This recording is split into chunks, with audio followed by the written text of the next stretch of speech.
All right, so we'll get it rolling here. As people start rolling in here, they can always they're not gonna miss anything. So we can get it rolling here. It's going to be recorded from this point on. Coach Vondra, you can take it away. All right. Hey, thank you everyone for attending the Southern California Football Coaches Association virtual clinic. We're excited to have Rich Worcel here. He's the Director of Football Research and Analytics at Akron. And his topic today is getting started with analytics in football. Coach, thanks for your time, and it's all yours. Well, yeah, thanks for having me. I appreciate it. I'll kind of go through a whole presentation, but before I just open it up, I want to thank everybody for having me on and being able to represent Tom Arth and our coaching staff here at Akron. I spent, before being here, I spent 8 years out in Southern California. So a lot of familiar faces I'm seeing, presenting on these clinics. So the nice thing about doing it this style is there's no traffic on the 10. So it makes life a little bit easier for us all. So let me see if I can share my PowerPoint with everybody and pull this up. And away we go.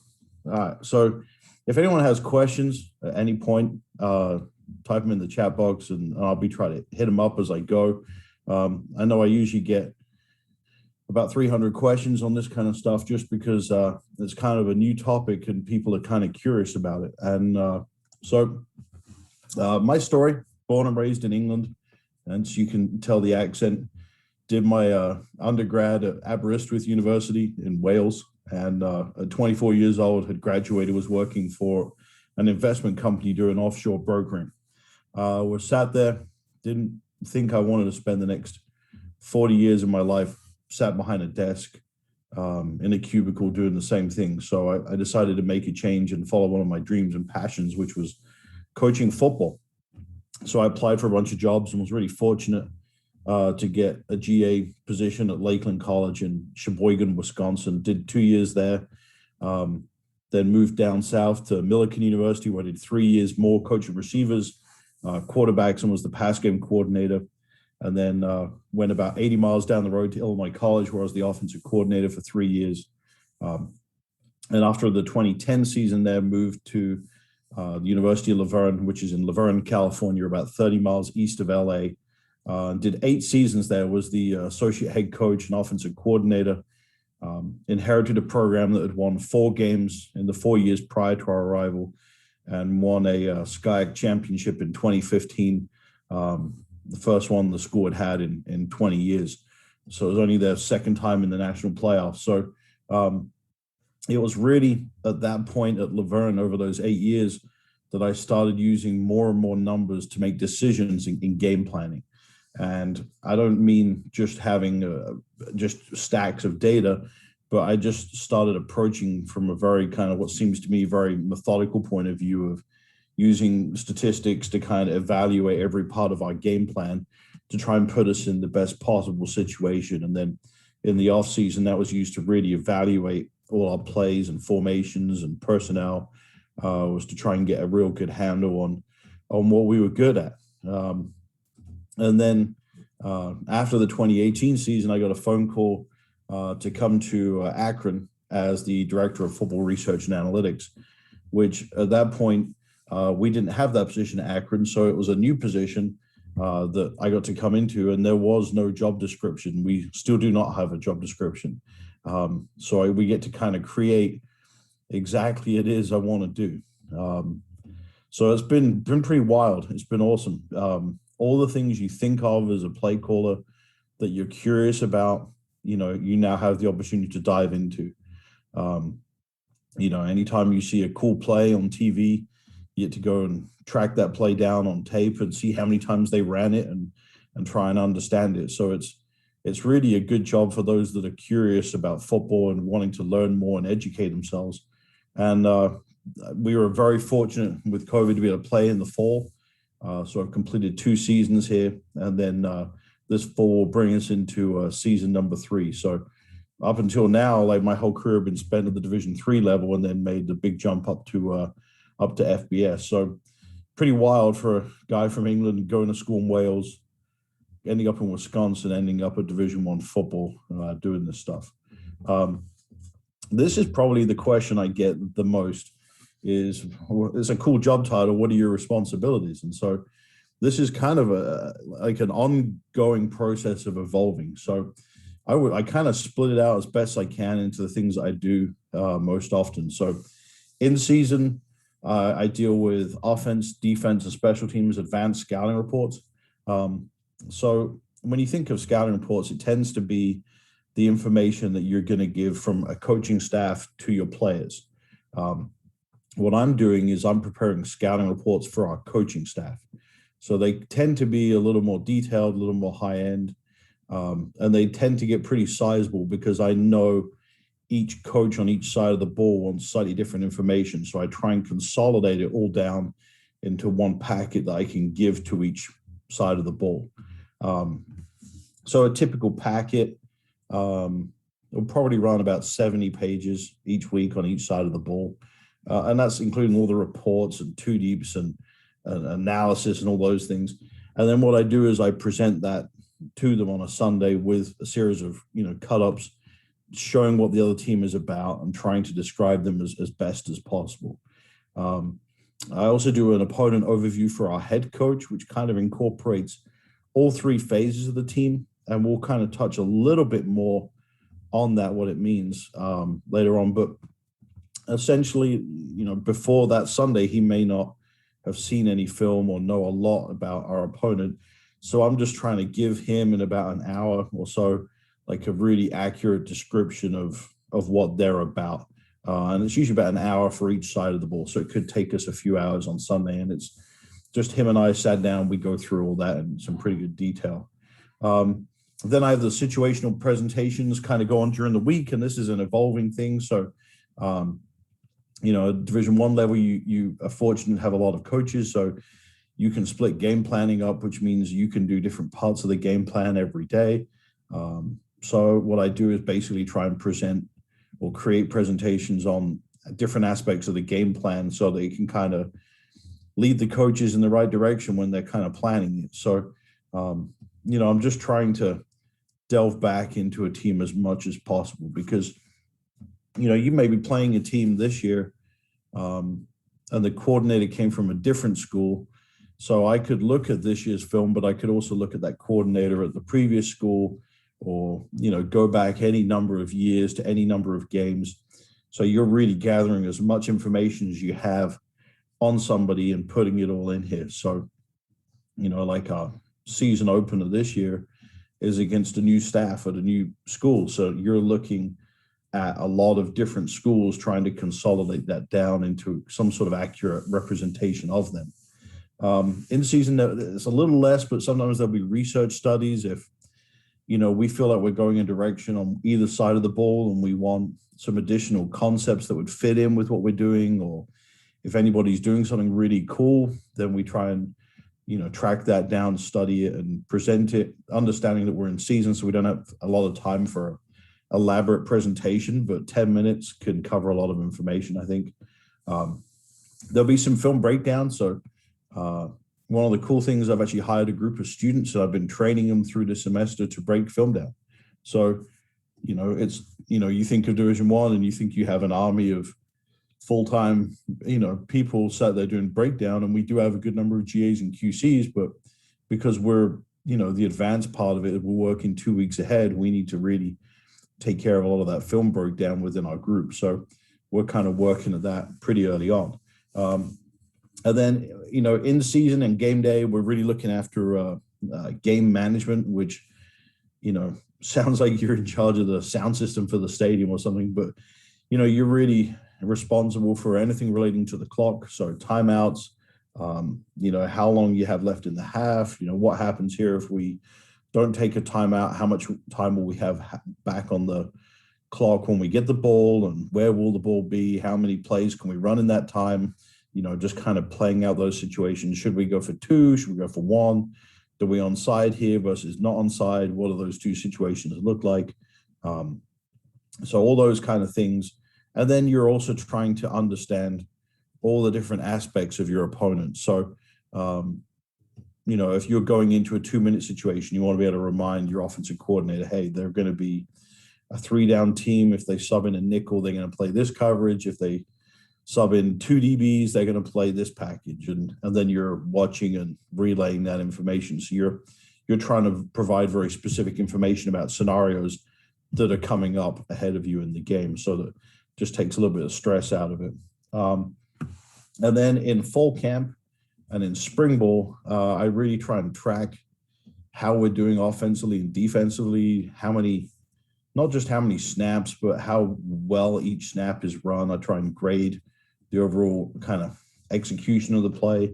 And then I get to sit down and establish with our head coach all the situations for practice, which we'll have everything for us is situational. So I get to sit down with Coach Arthur and kind of dictate, hey, this is going to be third down, this is going to be second down, this is going to be first down, this is, and we get to put all that in and then keep track of that during spring or fall camp, just to try and align the numbers with what we actually run in season, so that we don't end up having run, say, 50 snaps of 3rd and 7 inside the red zone, when in actuality we may run 3 snaps of that on the season and we only need 5 in spring ball. So we're trying to keep the ratios of things in a pretty healthy way relative to what we do in season. So it kind of takes a little bit of tweaking and tracking as you go. And then at the end of that spring or fall, you can kind of go back and add everything up and see where you're at with where you're on track. Did you get enough reps every different scenario?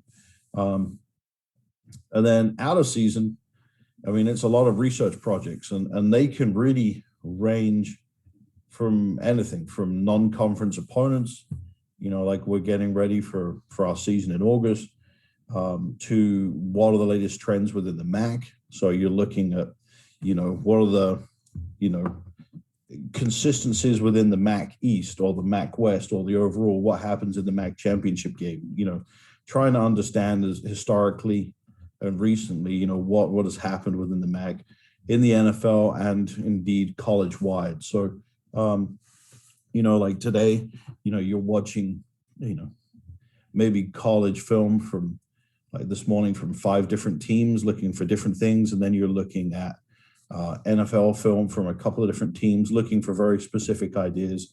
But then the next day you may be going back into the entire NFL and pulling out every 2-minute snap and trying to see, what the best personnel and formations are for a 2-minute offense and defense. So, it's really any question you could ask, we try and have a detailed response to, and understand it. So,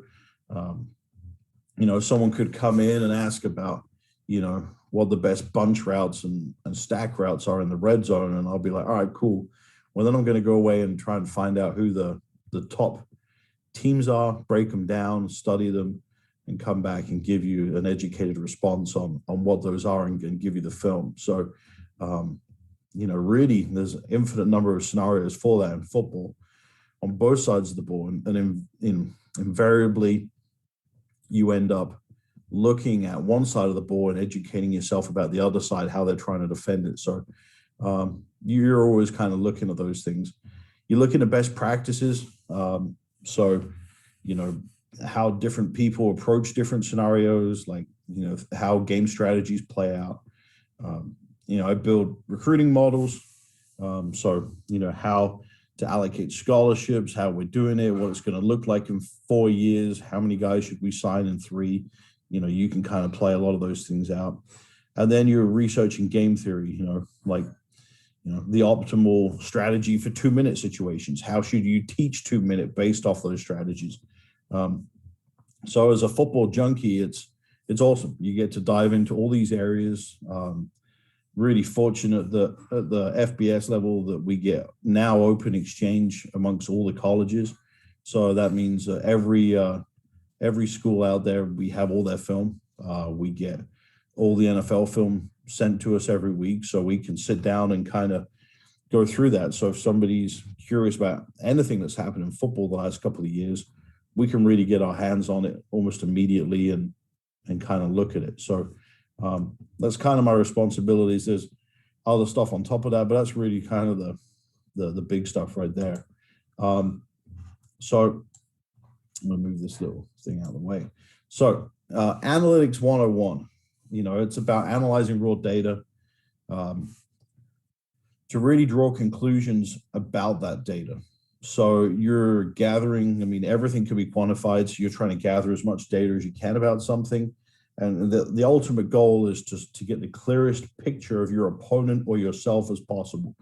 So the metaphor for this, if anyone's ever been to the optometrist or eye doctor, they kind of pull these lenses on your eye and they'll make it blurry and then clear again. It is trying to find the clearest possible lens to see your opponent. I think it can help you optimize your performance. So for me, speaking from when I was a coordinator, I was always evaluating plays. And if a play really sucked one year or we had repped it an awful lot and then hardly used it in games, then you're kind of wasting that time of teaching it, making teaching tapes, repping it however many times during practice. You could be spending that on something else. So then we would more than likely take that out of the playbook. And we did that every year. And I think it helps you make the most educated decision. Obviously, a lot of us got a lot of experience. I'm going on almost 20 years of college coaching now. So you have a very gut reaction to things. And what I'm trying to do is to back that with some sort of data. The gut instinct still comes in all the time. Like you think, hey, this team's bringing their blitzes from the running back side in these situations every time. Well, put some data in and back that up and see if you're correct. And if you are, then great. So, that's kind of the cool part. So that's kind of, really what you're trying to get to. What I always go back to is this idea of, what are you trying to describe? So whether it's your opponent or yourself, I think the last two are the most critical two. If you're playing team A, how does team A win games? Not just on this one side of the ball, but in all three phases. How does, the Tampa Bay Buccaneers win games? How do the Tampa Bay Buccaneers lose games? That's what you're trying to describe accurately through statistics and try and create an idea. Now, obviously, you want to make that align with your game plan, but I think it's really important that when you watch a team, you're trying to win the game every week. You want to sit down and describe how is it this team wins. Does this team win because they run the ball extremely physically? Do they win because they throw it 70 times for 500 yards? Do they win because they have unbelievable defense like the Baltimore Ravens? Or, what is it? I'm trying to describe them. When is this team good? Are they good when they're, if they get out in front early, do they stay in front? Or are they good at the end of the game? Watching USC, those guys had a lot of very close come from behind victories. So they seem to be at their best point of football when the game's on the line in the last couple of minutes. So, what is your opponent good at and what are they bad at? Because, I think most teams are good and bad at different things, but I think the good teams minimize how much they're bad at and play to their strengths. But if you can make them play to what they're bad at, you're probably helping yourself. So these kind of 5 statements are what you're ultimately trying to describe. I'm not trying to give our coaches 70 pages of numbers and say, hey, the answer's in here, and look back on it after the game and be like, hey, see, page 46, there it was. That was the key number, when I couldn't have predicted that. I want to be able to describe in plain English our opponent team and then back it up with film and numbers to describe what they're about, and then turn the lens and camera on ourselves after the season and see where we stand. So my process, is firstly, it can happen either way around, but I got to get the film broken down. Sometimes I try and sit there and just put the film on and watch it. But honestly, at this point, I have a hard time just watching film with no data in it. I like to at least know the down and distance and kind of how the game is playing out. So and that's what I'm hopefully going to get to here if I got enough time. I think I should be good. Is to be able to cover those kind of initial data points. But you want to get the film broken down. You want to try and separate out as much as you possibly can. There is a lot of power in being able to separate out data. So I believe the more you separate and the more you group within the separations, the more you can study somebody. So, for example, if you're playing a team and your formations are, say, quad for a spread 2x2 set, if you put in gun quad right and gun quad left, most systems are going to see that as two different things, but you're going to have to go in and add it together. So I would put in the formation as being quad and wouldn't give it a direction. And then have a separate column that would indicate formation direction, right or left, if that was important for that team. So a lot of the data points could change week to week, their importance, and you got to kind of feel that as you're watching them. Like, do they have an unbelievable slot receiver that, where they align to the field or the boundary kind of dictates some things for them as kind of your hunch. So the more you can separate and group, the better. So I'll give you another example. Like if they blitz a lot, then sometimes you can get really specific with what the blitz is.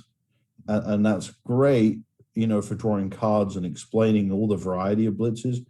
But what is more critical is probably understanding, when is it they blitz, period. Less important as to what that blitz is. So I think, that's part of the thing, is trying to understand, is it a blitz? Yes. Okay.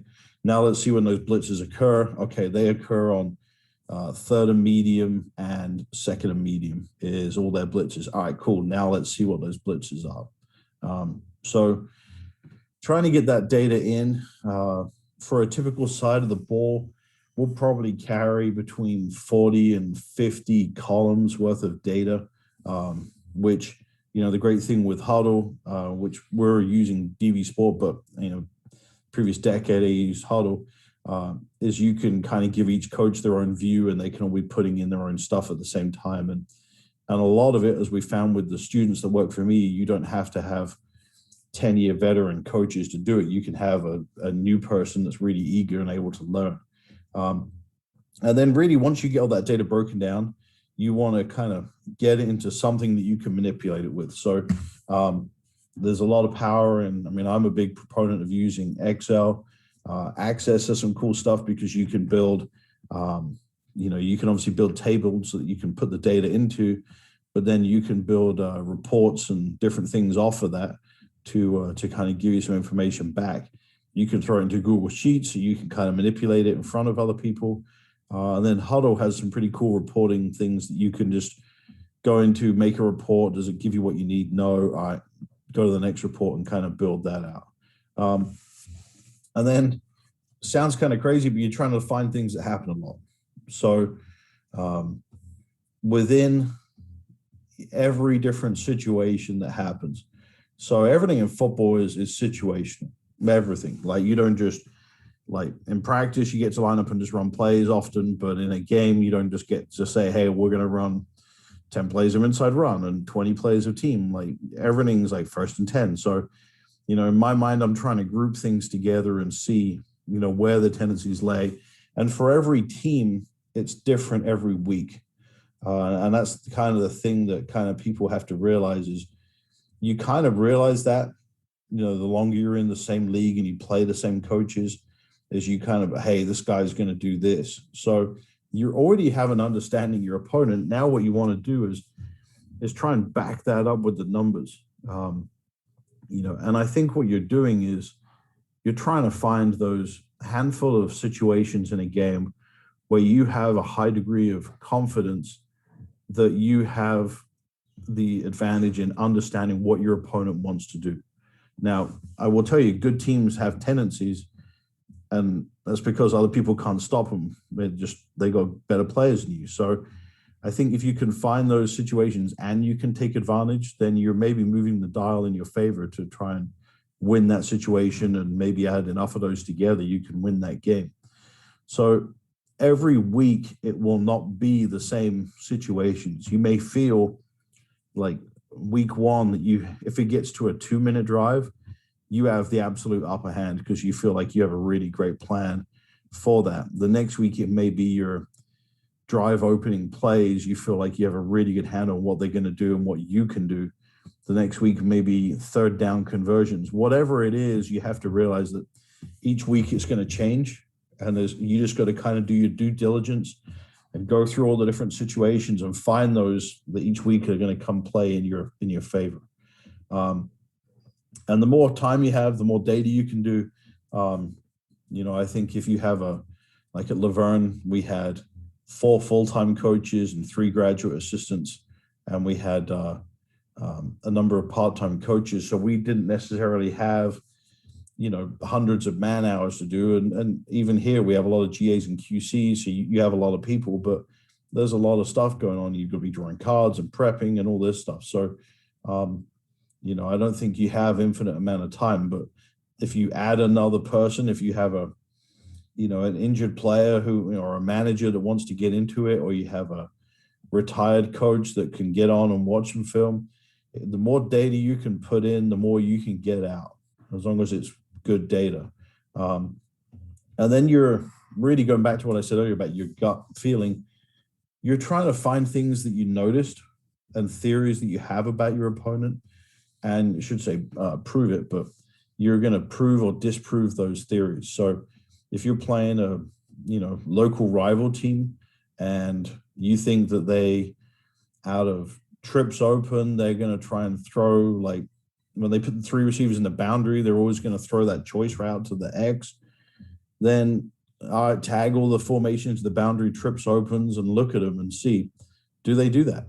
Oh, okay, they do it 50% of the time. Okay, what are those 50% of the times? Is it like a critical third down conversion late in the game with a close score, or is it the first third down, or did they do it all to a really sucky team and just take advantage of them at the end of the game? Like, when you can understand that, then you may disprove your theory or you may prove it. But you're going to understand them a little bit better and be able to give yourself a more educated view of them. And kind of with that, I know a lot of people, when I coached at Millikan, the first thing we did when we prepared for an opponent was to pull out the previous year's scouting report. And I've never done that. And first, when I did it in my career, I thought it was just kind of, I don't think I was that organized, and I didn't have a filing system. I'd been there that long. I only seen these teams 1 or 2 times. But then when I got to Laverne and I was seeing the same coordinator year 7, year 8, I didn't want to go back and look at the previous year's stuff and kind of dilute that process of trying to search and figure out what they're about. So I kind of wanted to start with a fresh look at them every single year, if that makes sense. So I think that's kind of important. Now, there is some aspects that when you really get a handle on people, there may be a game that one season shows a particular way to attack an opponent, but you don't have those people to employ that strategy, whether it's somebody murdered an opponent running jet sweep, or they bring a bunch of corner blitzes out of cover 2 from the boundary, but you may not have the key pieces, or you don't have that in your system. That's where I would keep that film. I would hold on to it. So either export it from Huddle, put it on an external and bring it back in, or there's some sneaky techniques in Huddle where if you make a report out of some film, you can delete the film but get it back through the report. So it's kind of crafty. But I always found that, certain teams we would play, I was pulling up like one game from 5 years ago and one game from 6 years ago, because we had personnel that could run a series of plays that had hurt them that time frame earlier. And I think that's where the idea of football research started coming to me was during that part. So I'm trying to do the same thing here. And, you may see a team, running, zone read and their QB goes for 200 yards, but your QB is a pocket passer. Well, keep that in your back pocket, because, a couple of years time, you may have that athletic QB and you may not have any film on zone read that season, but you can go back to that game and see, if it's the same coach, what they were doing. You know, GIGO, garbage in, garbage out. So really, data consistency is critical. So I kind of tell our young guys that work on breaking film down for us, whether they're in the US or we have a young man in England that works and does a great job called Rory. Shout out to Rory if he's up at 1 a.m. right now checking this out.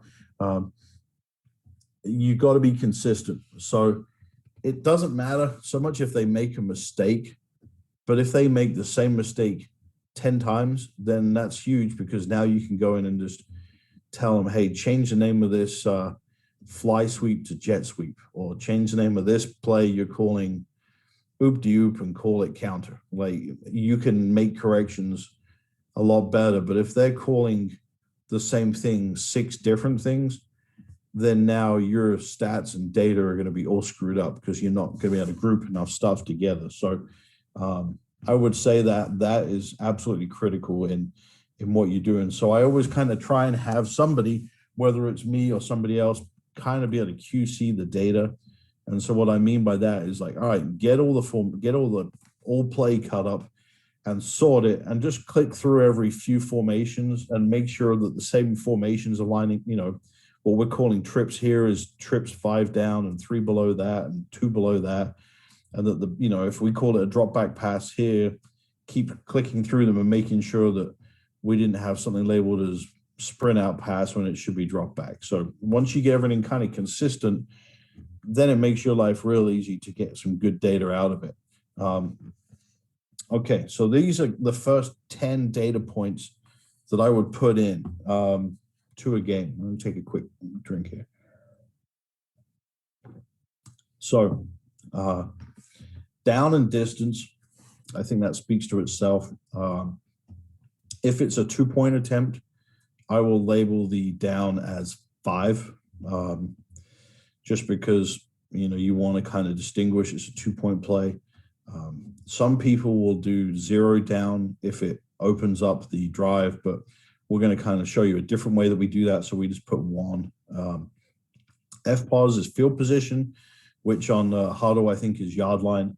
So obviously negative for our own half of the field, positive for the other half. Gain, whether it's a gain or a loss, just the number of yardage in either direction. And I try and eliminate penalty yardage during the play from that, because it can screw your numbers up. So, because if you put it's a run and then they get 1 yard and then there's a personal foul, so they move it 16 yards, then you end up with a 16-yard run, which is going to start showing up as an explosive run, and it's going to look really weird in the cut-up. You're going to question whether things are right. So I would put gain of 1 and then just retype the down and distance, turn off auto calc for the next play, and retype the down and distance to be 1st and 10 on the next play, so that you didn't have like a 16-yard run in there when in fact it was just a 1-yard run. But then I would absolutely somewhere have a column for penalty and label in there personal foul. And again, like every single team, that isn't going to pay off having the penalties in there. But then there'll be some teams where you're like, man, there's like, 1 in every 30 plays is an offside, so they're having 2 a game, or they're having more than that a game. Okay, well, because it becomes a part of the game plan of trying to take advantage of that in critical situations. Quarter, so 1, 2, 3, 4. If it goes to OT, 5. Series is the number of series on that side of the ball only. I struggle with it sometimes on Hudl back in the day, because I didn't know whether to alternate the count. So if it was if you receive the kickoff and you have an offensive drive, that would be series 1, and then your opponent driving the ball would be series 2. No, so it's your first series and then their first series as well. So that would be series, and then series number is the number of plays into that drive. So it's the first play of a drive is 1, then second is 2, 3, 4, 5. So if you end up with a 15-play drive, the last play should be 15. And what you can do then is pull up and say, all right, I want to see, series number 1 of every drive, and you get the opening play of every drive. Or you go series number 1 quarter equals 1 or 3, and you get the opening play of each half. Like if you feel like they're a team that runs some sort of trick play or some sort of deep play to open the game, you can pull that up pretty quick. That becomes pretty handy for doing those things. RP, run or pass, RPOs kind of can dilute this. I'm really labeling not what the play is intended to be, but what happened on the play. So if it's an RPO and the ball is thrown, then it's going to be labeled as a pass. But somewhere in there, you really want to label like an RPO column and just check mark it yes. Because then you can come back and say, hey, they run 80 plays a game, 40 of them are RPO. Of the 40, they typically throw 10 and they hand off, the other 30, which is 75%. And you can kind of splitting it out. But I've seen some people put in O because it's an RPO or an option, but that kind of can screw up most of your reporting in most systems because I don't know what O is. So I just strictly keep R and P between run and pass. And then on Huddle, it makes you put in play results. So if it's a run, you have to put in rush to get stats out. So what I found is a little more efficient is I put in pass result. So if in theory, you wouldn't even need RP at that point, because if a pass result is blank, it must be a run. But pass result for us would be C for completion, I for incompletion, IN for interception. If it's a touchdown, it's still labeled as C. If it's a scramble, it's labeled as R for quarterback run. And if it's a sack, it's an S. And the reason we only go with one letter characters is really you can't get typos on one letter. Like really it's uppercase or lowercase. And you don't end up with where it's incomplete spelt 4 different ways. You just got an I and that's it. So it makes things a little quicker and more accurate. And you're trying to keep that data kind of fluid in there. So R and P doing that, and then pass result labeling that. So if pass result's blank, it has to be a run. And then series begin is how you received the ball. So if it's after a turnover or takeaway, or if it's after a, how the previous series ended. So if it was a touchdown, if it was a field goal attempt or a field goal, whatever, you're going to label that. And then series end is how your offensive series or your opponent's offensive series ended. So it could be field goal or field goal attempt, touchdown, downs if they went from 4th down and didn't get it, if it was end of half, end of game. And so that becomes useful because now you can pull up and go, all right, give me all the touchdown drives that have been scored against our opponent. And I think nothing will clear your mind and help you a game plan together quicker than if you have a game plan and you're watching the touchdown tape and your game plan doesn't match up with what is scoring touchdowns against your opponent. That'll make you rethink things pretty quick. If you're seeing your opponent cannot defend the pass and you have a heavy run game and you're like, well, shucked, we better kind of adjust that. So that would be my first 10. And then the next data point is efficiency. So I think you hear people talk about this a lot. I've done a number of clinics talking about this. So every defensive and offensive play is labeled efficient or inefficient for us based on, does it get the yardage needed to move you towards getting first downs? So on 1st and 10 in the open field, you need at least 4 yards on first down. Because if it was 3 yards and you did it 3 times, you would punt the ball. So you're going to get 4 yards on the first down. Let's say you get those 4 yards, then that play would be deemed efficient. On 2nd and 6, you need to halve the distance you need for a first down. So you're needing at least 3 yards. So if you can get 3 yards there, that 2nd and 6 play is efficient. And now it's 3rd and 3, you need to get a first down.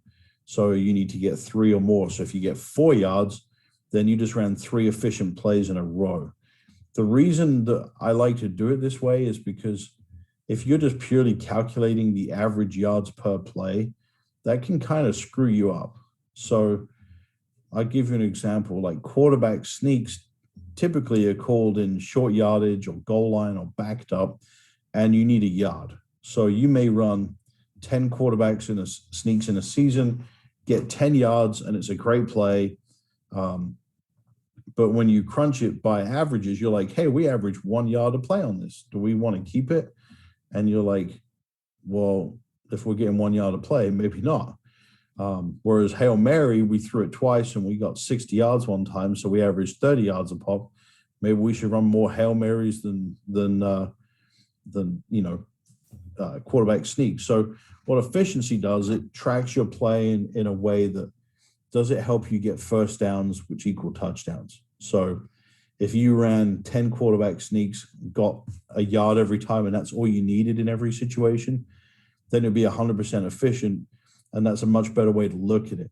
So, and I got some real world examples of that, kind of start giving you an idea of like how to describe your opponent kind of with that, and then using averages and those things to kind of be a supporting factor. So everything for me is derived off efficiency. So every formation, every play family, every aspect of what we do is done off of efficiency, is not done off of yards per play. We're going to look at efficiency. So can't kind of stress that enough. That's really critical. Coach, just to jump in real quick here at the 41-minute mark. All right, cool. So has anyone got any questions at this point? Am I so far it looks like nothing in the chat. So all right. I'm doing an awesome job of covering everything. That's perfect. So, reports I can make from those 10 data points are, obviously all your down and distance reports. So third and short, medium, long, I can do second down, I can do all that stuff. Anything based off of down and distance, I can pull. I can do all my field position reports. So I can do red zone, backed up. I can do, what do they do from the, after getting out of backed up? What do I do in the high red? Like you can do all that stuff. You can do explosive reports. How often do they have explosive runs or explosive passes? How often do they give up big plays? And you can make opening play cut-ups, opening play of a game, opening play of a half, opening drive of a second half. Like, how good are they after they make halftime adjustments? You can do drives by quarter and see how those drives end, because you put in drive ends. You can be like, hey, this is a team that gets better the longer they play. Helps you describe how they win and lose games. And without having to put in any formations, any plays, any coverages, anything, I think you can describe an opponent pretty well. The other thing that's beautiful about this stuff is I think you can get almost anyone to do it. So if I'm thinking like you're a small high school, maybe you have like a bunch of young coaches, and then you have some older guys that don't even know how to turn a computer on. This creates a good way of being able to like create some stuff that you can make a lot of good cut-ups and get a lot of information about an opponent out of it through that way. So let's go through it like a real world example. So when we opened, our first game here was against Illinois back in 2018. So I kind of pulled some stuff out from our scouting report just to kind of give you an illustration. So one of the things I try and do is to describe and watch every game. So this was my game-by-game notes from Illinois from their entire 2017 season. So I'm really not trying to write a huge paragraph. What I'm trying to do is write a different set of notes on each side of the ball, so that like if you were to watch the USF game for one thing, what would it be? And you're like, okay, Illinois' offense had a 2-minute drill at the end of the game to win. They had 2:24 on the clock and 3 timeouts. All right, so I'm going to skip through that game and watch that 2-minute offense. So I'm just trying to write this little synopsis for each game. And so then I kind of watch through all the games and try and put that together. So this is looking at their offense, Illinois' offense. So I think you can, have a coach do that and kind of give you a little summary of what they've been doing week by week this season. Try and get an idea of who their head coach or play caller is. So this was the coach at that time running their offense. And then this page changes every single week depending on who you're playing. So I think if I can get my drawing tool out here, you can kind of see if I draw a line right down here, everything on this side, they had lost 1-2 games, but they had won 4.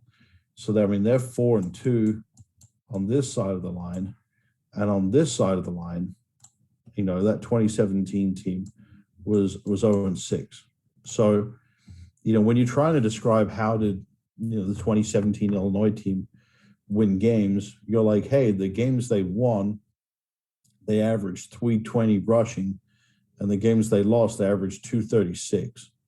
And the biggest stat for me is this 232 rushing yards. If they were above 232, they were 4-2, and if they were below it, they were 0-6. And then the QB rushing yards, when the QB kind of hit 60, like he did in all these games, like that's their bigger wins. Like they're 3-1 across those ones. So now what you're trying to describe is like, hey, how does Illinois win games? Well, the games where they run for above 232, they're 4-2. If you hold them below that, they didn't win. And then their QB is going to contribute, really above like 60 rushing yards is kind of a good number to be at. You can kind of see on this side of it how that sits down here. It's not a whole bunch to do with scheme, but it's painting a pretty clear picture of who your opponent is and what they want to do in all these different situations. So, this page looks totally different every week. It's entirely based on who your opponent is and what they're about. And especially, you're coaching against the same team for a number of years, the same coaches, or you knew a coach and he came from a different school, but you'd coached against him before or coached with him, then you can start getting to this stuff pretty quicker, and you just got to back it up with numbers. So then describing like first down, eliminating the red zone, you had this many snaps, 344 snaps. It worked out to this many a game. I put that in because I want our DC to know roughly how many calls he needs to account for in this. Like, that could go up, it could go down, but hey, you got about 29 of these calls in a game. Their run to pass ratio, so they were above 60% run, below 40% pass. Efficiency, they were better at running the ball than throwing the ball. And of these rush attempts, now I'll put in, hey, they average this many yards per attempt. And then this is kind of gives you an indicator. They had an explosive run, which is something above 12 yards every 5.7 plays. And then on the flip side, they're averaging only 5.4 yards attempt to pass, and then an explosive every 9.7 plays. So on 1st and 10, you're going to have about 29 of them in a game. They're going to be above 60% run. They're pretty good at running the ball. They're above 58% efficiency. I would say above 54 is pretty good, is really good. So they're technically in both aspects, but 58 running the ball is a real good look for them, and that's going to be a problem for us. And an explosive run every 5.7 plays kind of builds up, what's going on. Like they create a lot of big plays in the running game, and they don't happen nearly as much in the passing game. And then you kind of can repeat this process, second and medium. Like it's the same thing. Now it becomes a smaller subset. So 97 snaps, but you're only got just over 8 a game. So that, again, that helps you in game planning is like, all right, hey, I need like 8 play calls. They're 50-50 run to pass in this. And they're pretty good in this situation here. They get more explosive passes. So now you're starting to think, okay, maybe I need to look at this pass cut up a little bit more. And again, we haven't even really touched on formations or what they do, but you're able to describe the opponent pretty clearly with this minimal data and start getting a really clear idea of what they're about. And it's just kind of a case of going through first down, second down, third down in the open field, repeat it in the red zone, and then look at extraordinary situations like 2-minute end of game, 30 seconds end of game, overtime, kind of all these kind of spots, and just describe what they're about. And then, something I felt with these guys, something we didn't really touch on before is score differential. So Illinois the previous year had been losing kind of a majority of the time. So, they were trailing 217 plays. They were ahead, even for 33 plays, and they were ahead for 102. So, you can kind of start splitting them all out and seeing, hey, when they were even here, they were 66% run to pass, like 2 to 1 ratio. When they were down 7, same thing. When they were down 14, same thing. When they were ahead 7, this goes up. Like when you put in score differential on a team, you can eliminate anytime the score gets outside of like a certain threshold, like 28 points. Like we're not going to look at this anymore. It's a blowout or they're getting murdered.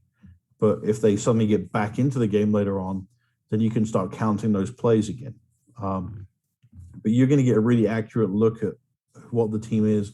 If you include everything and, your opponent is up 50 at half, you're going to get a whole bunch of basic stuff in the second half with the backups, and that's going to skew your numbers. So eliminate that stuff out of there. Same thing with your self-scout. Like you're like, hey, it's going to be hard getting tendencies off of us. Well, I just eliminate all the BS stuff and do it through score differential. But you can get a pretty good idea of what someone's going to do. Like if they're trailing big and, like if they were down 14 and this started switching the other way and going 80% pass, 20% run, then you're like, all right, what are they going to look like? And so you've got all these different down and distance situations. But now what you can do is include the idea of score differential with those and build a model of your opponent that, hey, this is where they want to be when life's going well. But if we get them down or they go up, this is the direction they're going to go. And that just helps everybody understand what they're going to do and kind of just be able to play the game a little bit quicker from a play calling point of view. So hopefully that gives you guys an idea of some of the stuff that I do and gives you a few ideas for how to look at teams as you kind of prepare for them. Here's my email, my Twitter, and my cell. I still got the California area code rocking the 909 from the IE. Hit me up with any questions. If you want to copy this PowerPoint, of course, you can watch this thing on demand, but just wanted to make sure you guys could reach out to me. And there we go. Any questions from anybody?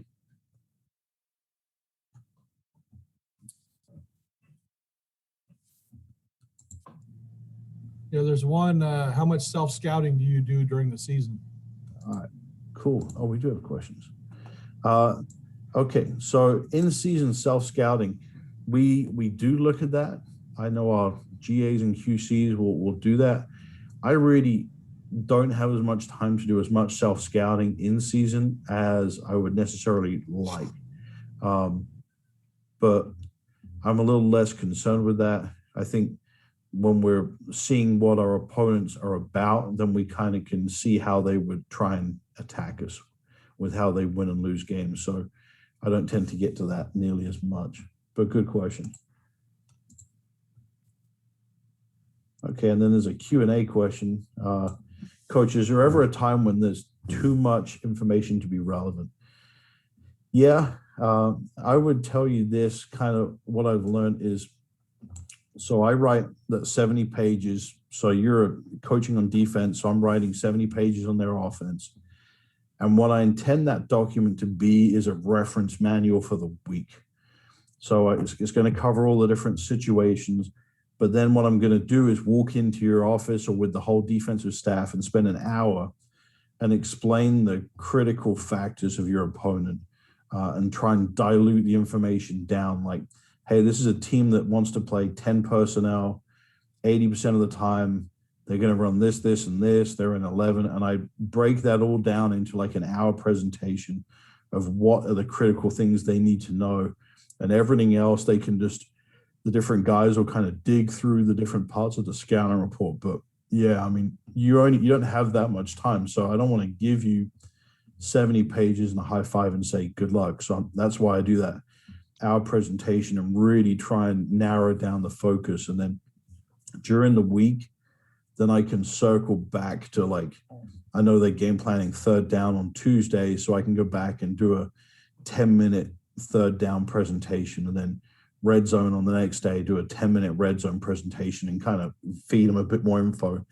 And then sometimes they'll come back with questions like, hey, can you look at this? And I can go do that. But it's definitely, you don't want to give them just packets of information. It needs to lead and tell a story about your opponent. Coach, I appreciate it. That was excellent stuff right there. I really appreciate the time and the information. You got it. Awesome. All right, guys. Well, that's all for this one. Enjoy the rest of your night. And yeah, that was a great presentation, Coach. Thanks, Rich. Thank you. Thanks so much.